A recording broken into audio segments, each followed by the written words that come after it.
విచిత్రమైన పనిగల వస్త్రాలు ఆయన ధరించుకొని ఎవరి దగ్గర ఉంది?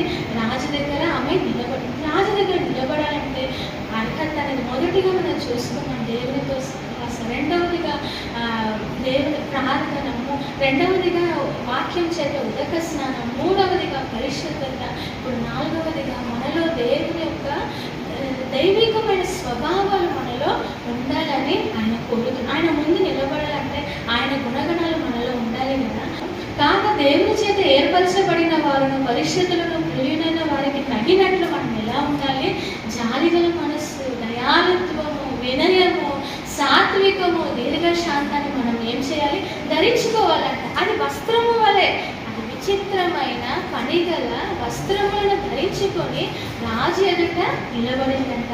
మనం కూడా ఇది ధరించుకోవాలి. ఏది? జాలిగల మనసు, దయాళుత్వము, వినయము, సాత్వికము, దీర్ఘశాంతమును మీరు ధరించుకున్నది. ఎవడైనా తనకు హాని చేసినని ఒకడు అనుకుని, ఎవరైనా నాకు హాని చేసేనా అనుకుంటే మనం ఏం చేయాలంట?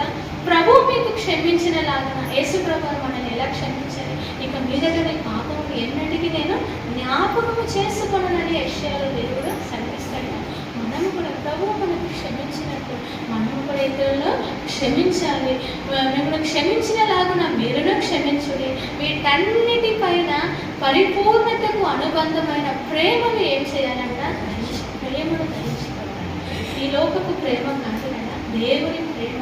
దేవుని ప్రేమ అక్షరపడదు, నమ్మముగా ప్రవర్తించదు, అతిశయపడదు, ఉప్పొంగదు.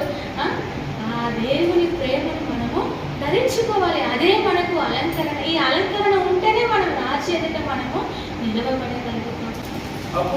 అప్పుడు గొప్ప జన సమూహపు శబ్దమును, విస్తారమైన జలముల శబ్దమును, బలమైన ఉరుముల శబ్దమును పోలిన స్వరము సర్వాధికారియు ప్రభువునకు మన దేవుడు ఏలుచున్నాడు.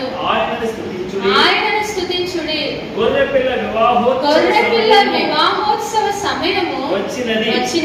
ఆయన భార్య తన్ను తాను సిద్ధపరచుకొని ఉన్నది. కనుక మనము సంతోషపడి ఉత్సహించి ఆయనను మహిమపరచదమని చెప్పగా వింటిమి. మరియు ఆమె ధరించుకొనుటకు ప్రకాశములను నిర్మలములునైన సన్నపు నారబట్టలు ఆమెకి ఇయ్యబడును. అవి పరిశుద్ధుల నీతి క్రియలు.